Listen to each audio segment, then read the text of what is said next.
ರಾಜ್ಯ ರಾಜಕೀಯದಲ್ಲಿ ಇವತ್ತು ದೊಡ್ಡ ಮಟ್ಟದಲ್ಲಿ ಚರ್ಚೆ ಆಗ್ತಾ ಇರೋದು ರಿಪಬ್ಲಿಕ್ ಕನ್ನಡ ನಿರಂತರವಾಗಿ ಮಾಡಿಕೊಂಡು ಬಂದಂತಹ ಒಂದು ವರದಿ. ಏನದು ಅಂದ್ರೆ ಬಳ್ಳಾರಿಯಲ್ಲಿ ಸರಣಿ ಬಾಣಂತಿಯರ ಸರಣಿ ಸಾವು ವಿಚಾರವಾಗಿ ರಿಪಬ್ಲಿಕ್ ಕನ್ನಡ ನಿರಂತರವಾಗಿ ವರದಿಯನ್ನ ಮಾಡ್ತಾ ಬರ್ತಾ ಇದೆ. ಇಡೀ ರಾಜ್ಯವನ್ನೇ ಬೆಚ್ಚಿ ಬೀಳಿಸಿದ್ದ ಸರಣಿ ಸಾವು ಪ್ರಕರಣಕ್ಕೆ ಸಂಬಂಧಪಟ್ಟಂತೆ ಆ ಆಸ್ಪತ್ರೆಯಿಂದಲೇ ನಮ್ಮ ವರದಿ, ನಮ್ಮದೇ ಇಂಪ್ಯಾಕ್ಟ್ ಸರ್ಕಾರಕ್ಕೂ ಬಿಸಿ ಮುಟ್ಟಿಸಿದ್ವಿ. ವಿಪಕ್ಷ ನಾಯಕರನ್ನು ಕೂಡ ಬಡಿದೆಬ್ಬಿಸುವಂತ ಕೆಲಸವನ್ನ ಮಾಡಿದ್ವಿ. ಇನ್ನು ಕೆಲವೇ ಕ್ಷಣಗಳಲ್ಲಿ ಬಳ್ಳಾರಿಗೆ ಆರೋಗ್ಯ ಸಚಿವ ದಿನೇಶ್ ಗುಂಡೂರಾವ್ ಅವರು ಆಗಮಿಸಲಿದ್ದಾರೆ. ಇಡೀ ರಾಜ್ಯವನ್ನೇ ಬೆಚ್ಚಿ ಬೀಳಿಸಿದಂತ ಸರಣಿ ಸಾವಿನ ಹಿಂದೆ ಬಿದ್ದಂತ ರಿಪಬ್ಲಿಕ್ ಕನ್ನಡ ಇಲ್ಲಿವರೆಗೂ ಮಾಡಿದ್ದು ಅನೇಕ ವರದಿ. ಒಂದು ವರದಿ ಅನೇಕ ಇಂಪ್ಯಾಕ್ಟ್ ಆಗಿದೆ. ಸರಣಿ ವರದಿಗಳನ್ನ ಮಾಡಿರೋದು ರಿಪಬ್ಲಿಕ್ ಕನ್ನಡ. ಒಂದಲ್ಲ ಎರಡಲ್ಲ 56 ಪ್ರಶ್ನೆಗಳನ್ನ ಮಾಡಿದ್ದು ರಿಪಬ್ಲಿಕ್ ಕನ್ನಡ. ಸಿಎಂನ ಬಿಡ್ಲಿಲ್ಲ, ಆರೋಗ್ಯ ಸಚಿವರನ್ನ ಬಿಡ್ಲಿಲ್ಲ, ಲಕ್ಷ್ಮೀ ಹೆಬ್ಬಾಳ್ಕರ್ ಅವರನ್ನು ಕೂಡ ಬಿಡ್ಲಿಲ್ಲ, ಜಿಲ್ಲಾ ಉಸ್ತುವಾರಿಗಳನ್ನು ಕೂಡ ಬಿಡ್ಲಿಲ್ಲ. ಎಲ್ಲರನ್ನೂ ಕೂಡ ಪ್ರಶ್ನೆ ಮಾಡಿದ್ವಿ.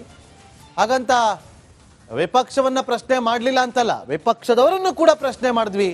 ಬಣ ಬಡಿದಾಟ ಬಿಟ್ಟು ಅಲ್ಲಿ ಏನಾಗ್ತಾ ಇದೆ, ಜನರ ಸಮಸ್ಯೆಗಳನ್ನ ಆಲಿಸಿ ಅವರಿಗೆ ಸಾಂತ್ವನ ಹೇಳುವಂತ ಕೆಲಸವನ್ನ ಮಾಡಿ ಅಂತೇಳಿ ವಿಪಕ್ಷದವರನ್ನು ಕೂಡ ಪ್ರಶ್ನೆ ಮಾಡಿದ್ವಿ.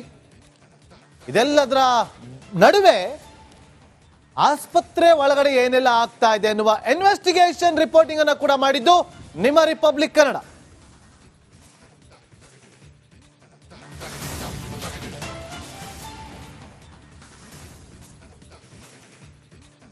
ಪುಟ್ಟ ಮಕ್ಕಳು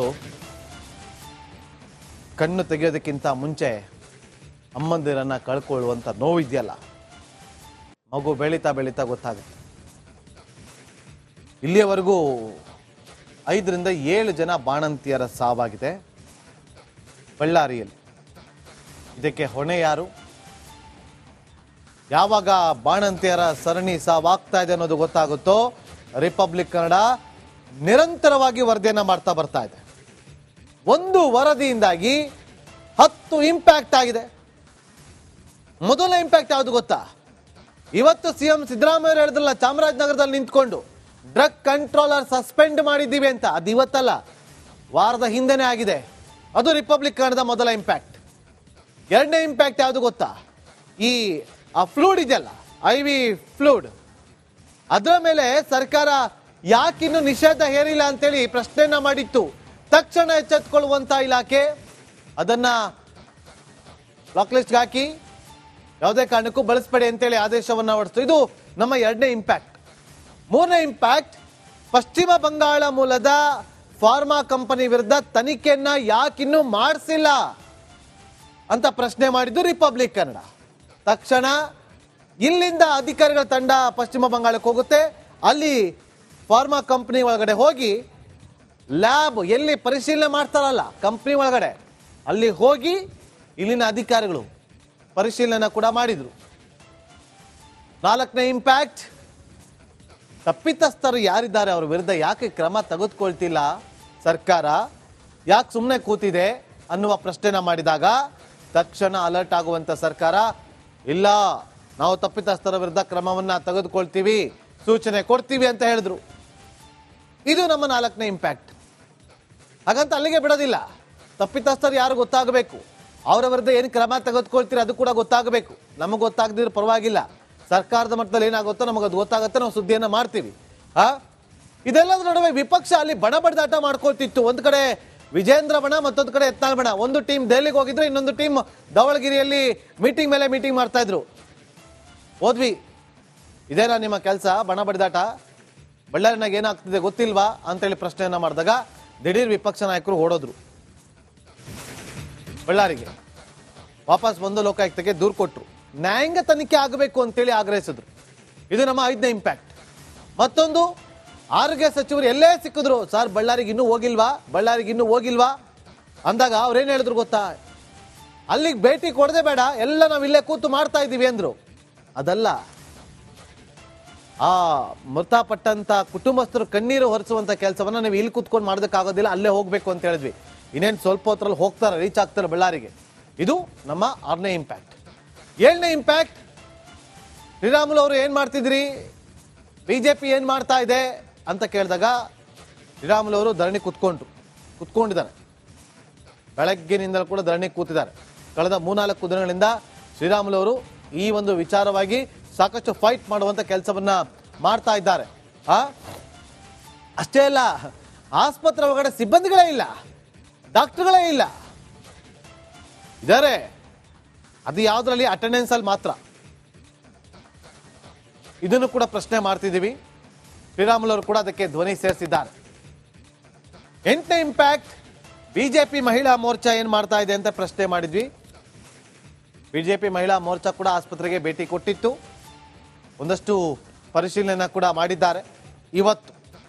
ಇವತ್ತು ಹೋಗಿ ಭೇಟಿ ಮಾಡೋದು ಇವತ್ತು. ಇದು ನಮ್ಮ 8ನೇ ಇಂಪ್ಯಾಕ್ಟ್. ಇನ್ನು 9ನೇ ಇಂಪ್ಯಾಕ್ಟ್, ಲೋಕಾಯುಕ್ತ ಕಂಪ್ಲೇಂಟ್ ಆಗಿದೆ, ಯಾವಾಗ ದಾಳಿ ಅವ್ರ ಕೆಲಸ ಅವ್ರು ಮಾಡಿದ್ರು. ಆದ್ರೆ ದೂರು ದಾಖಲಾಗುವಂತ ಹಂತಕ್ಕೆ ನಾವು ವರದಿಯನ್ನ ಮಾಡಿದ್ವಲ್ಲ, ಅದು ನಮ್ಮ ಇಂಪ್ಯಾಕ್ಟ್. ವಿಪಕ್ಷ ನಾಯಕರು ಹೋದ್ರು, ಬಿಜೆಪಿ ರಾಜ್ಯಾಧ್ಯಕ್ಷರು ಯಾವಾಗ ಹೋಗ್ತಾರೆ ಅಂತ ಪ್ರಶ್ನೆ ಮಾಡಿದ್ವಿ. ಸೋಮವಾರ ಹೋಗ್ತಾರೆ, ವಿಜೇಂದ್ರ ಅವರು ಭೇಟಿ ಕೊಡ್ತಿದ್ದಾರೆ. ನೆಕ್ಸ್ಟ್ ಸಿಎಂ ಯಾವಾಗ ಹೋಗ್ತಾರೆ ಅಂತ ಅದನ್ನು ಕೂಡ ಪ್ರಶ್ನೆ ಮಾಡಿದ್ದೀವಿ. ನೋಡೋಣ ಯಾವತ್ತು ಹೋಗ್ತಾರೆ ಅಂತೇಳಿ. ಇದೆಲ್ಲವೂ ಕೂಡ ಒಂದು ವರದಿಯಿಂದಾಗಿ ಆದಂತ 10 ಇಂಪ್ಯಾಕ್ಟ್. ಇದು ನಾವು ಹೆಮ್ಮೆ ಪಡೋದಕ್ಕಾಗ್ಲಿ ಅಥವಾ ಕಿರೀಟವನ್ನ ಇಟ್ಟುಕೊಳ್ಳೋದಕ್ಕಾಗ್ಲಿ ಅಲ್ಲ. ಯಾರ್ಯಾರ ಕರ್ತವ್ಯ ಏನು ಅನ್ನೋದನ್ನ ನಾವು ಅವರಿಗೆ ಎಚ್ಚರಿಸುವಂತ ಕೆಲಸವನ್ನ ಮಾಡಿದ್ವಿ, ಅದಾಗ್ತಾ ಇದೆ. ನಮ್ಗೆ ಇದು ಇಷ್ಟಕ್ಕೆ ಮುಕ್ತಾಯ ಆಗಿದಲ್ಲ, ಇದು ಆರಂಭ ಅಷ್ಟೇ. ಇದು 10 ಇಂಪ್ಯಾಕ್ಟ್ ಅಷ್ಟೇ. ಇದರ ಇಂಪ್ಯಾಕ್ಟ್ ಇನ್ನೂ ದೊಡ್ಡ ಮಟ್ಟದಲ್ಲಿ ಆಗುತ್ತೆ. ಮುಂದಿನ ದಿನಗಳಲ್ಲಿ ನಿಮ್ಗೆ ಗೊತ್ತಾಗುತ್ತೆ. ಇಲ್ಲಿ ತಪ್ಪಿತಸ್ಥರು ಯಾರು ಗೊತ್ತಾಗಬೇಕು, ತನಿಖೆ ಹೇಗಾಗುತ್ತೆ ಅನ್ನೋದು ಗೊತ್ತಾಗಬೇಕು. ತನಿಖೆ ನಿಷ್ಪಕ್ಷಪಾತವಾಗಿ ಆಗಬೇಕು. ಯಾರೇ ಆಗಿರ್ಲಿ, ರಾಜಕಾರಣಿನೇ ಆಗಿರ್ಲಿ ಅಥವಾ ಯಾರೇ ಆಗಿರ್ಲಿ. ಬ್ಲಾಕ್ ಲಿಸ್ಟ್ ಅಲ್ಲಿ ಇಟ್ಟಿದ್ದಂತಹ ಫ್ಲೂಯಿಡ್ ಅನ್ನ ತಗೊಂಬಂದು ಕೊಟ್ಟಿದ್ದು ಯಾರು, ಯಾಕೆ ಕೊಟ್ರು, ತನಿಖೆ ಆಗ್ಲಿ, ತನಿಖೆಯಿಂದ ಗೊತ್ತಾಗ್ಲಿ ಯಾರೆಲ್ಲ ಇನ್ವಾಲ್ವ್ಮೆಂಟ್ ಇದೆ. 20 ರೂಪಾಯಿಗೆ 10 ರೂಪಾಯಿಗೆ ಆಸೆ ಬಿದ್ದು ಯಾರೆಲ್ಲ ಕೆಲಸ ಮಾಡಿದ್ದಾರೆ, ಎಲ್ಲರ ವಿರುದ್ಧವೂ ಕೂಡ ಕ್ರಮ ಆಗಬೇಕು. ಇದರ ಜೊತೆಗೆ ಇವತ್ತು ತಾಯಂದಿರನ್ನ ಕಳ್ಕೊಂಡಿರುವಂತಹ ಕುಟುಂಬ, ಅವರಿಗೆ ಸಾಂತ್ವನ ಹೇಳಬೇಕು, ಧೈರ್ಯವನ್ನ ತುಂಬಬೇಕು, ಪರಿಹಾರದ ಹಣದಲ್ಲಿ ಜಾಸ್ತಿ ಮಾಡಬೇಕು ಅಂತೇಳಿ ಎಲ್ಲರೂ ಕೂಡ ಕೇಳ್ತಾರೆ. ಅದು ಕೂಡ ನಾವು ಮಾಡ್ತಾ ಇದೀವಿ. ನಮ್ಮ ಸಹೋದ್ಯೋಗಿ ರಂಜಿತ್ ಶಿರಿಯಾರ್ ಕಳೆದ 2 ದಿನದಿಂದ ಬಳ್ಳಾರಿಯಲ್ಲೇ ಇದ್ದು ಆಸ್ಪತ್ರೆ ಒಳಗಡೆ ಏನಾಗ್ತಾ ಇದೆ ಅಂತೇಳಿ ನಿರಂತರವಾಗಿ ಅಲ್ಲಿಂದ ಇನ್ವೆಸ್ಟಿಗೇಟ್ ರಿಪೋರ್ಟ್ ಮಾಡ್ತಾ ಇದ್ದಾರೆ. ಈಗಲೂ ಕೂಡ ಕ್ವಿಕ್ ಆಗಿ ಅವರಿಂದ ಮಾಹಿತಿಯನ್ನ ಪಡೆದುಕೊಳ್ಳೋಣ. ಏನಾಗ್ತಾ ಇದೆ ಈಗ ಸದ್ಯಕ್ಕೆ ರಂಜಿತ್ ಆಸ್ಪತ್ರೆ ಬಳಿ?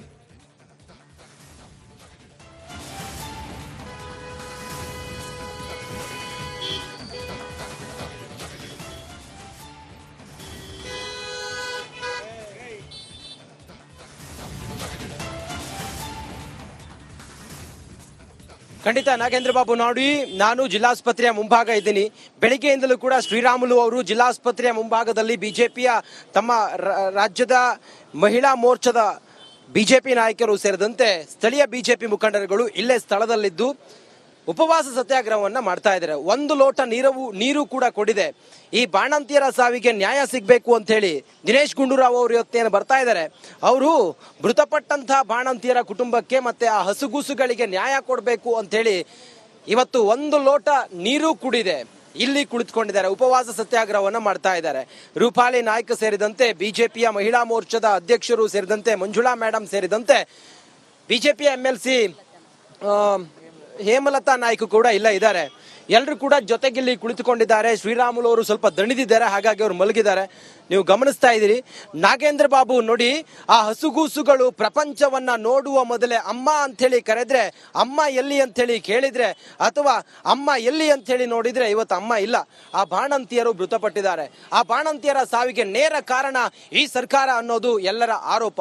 ಈ ಸರ್ಕಾರ ಕೊಟ್ಟಂತ ಬ್ಲಾಕ್ ಆಗಿರುವಂತ ಅಥವಾ ಬ್ಲಾಕ್ ಲಿಸ್ಟ್ಗೆ ಸೇರಿಸಿರುವಂತ IV ಫ್ಲೂಯಿಡ್ ನಿಂದಾಗಿ ಆ ಬಾಣಂತಿಯರು ಮೃತಪಟ್ಟಿದ್ದಾರೆ.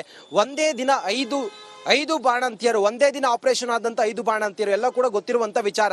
ರಿಪಬ್ಲಿಕ್ ಕನ್ನಡವು ಕೂಡ ನಿರಂತರವಾಗಿ ಈ ಜಿಲ್ಲಾಸ್ಪತ್ರೆಯ ಬೆನ್ನು ಬಿದ್ದು ಒಳಗಿರುವಂತ ಹುಳುಕುಗಳನ್ನ ಹೆಕ್ಕಿ ಹೆಕ್ಕಿ ಹೊರ ತೆಗಿತಾ ಇದೆ. ಅದಾದ ನಂತರ ಆಗಿರುವಂತ ಬೆಳವಣಿಗೆಗಳನ್ನ ಗಮನಿಸಿದ್ದೀವಿ.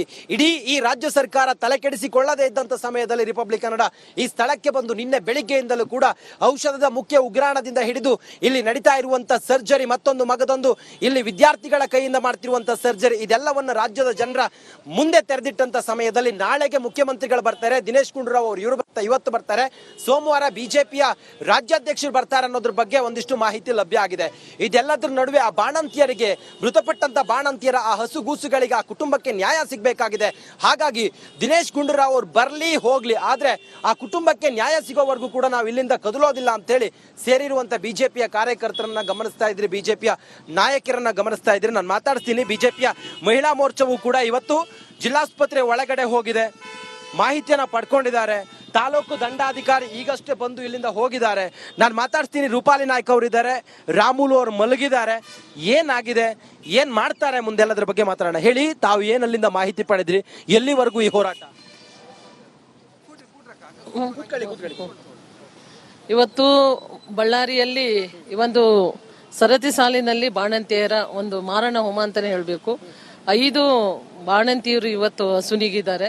ಅವರ ಮುದ್ದು ಮಕ್ಕಳು, ಅವ್ರಿಗೆ ನೋಡ್ಲಿಕ್ಕೂ ಯಾರಿಲ್ಲ, ಆ ಹಾಲನ್ನು ಉಣಿಸೋರು ಯಾರಿಲ್ಲ, ಬಾಕಿಯವರು ಎಲ್ಲರಾದ್ರೂ ಏನಾದ್ರೂ ಮಾಡಬಹುದು ಅಂತ ಒಂದು ಸ್ಥಿತಿಯಲ್ಲಿ ರಾಜ್ಯದ ಕಾಂಗ್ರೆಸ್ ಸರ್ಕಾರ ಈಗ ತನಕನೂ ಈ ಒಂದು ಜಿಲ್ಲಾ ಆಸ್ಪತ್ರೆಗೆ ಕಾಲಿಟ್ಟಿಲ್ಲ. ಇದಕ್ಕೆ ಮುಖ್ಯ ಕಾರಣ ಏನಂತ ಕೂಡ ಸ್ಪಷ್ಟಪಡಿಸಿಲ್ಲ.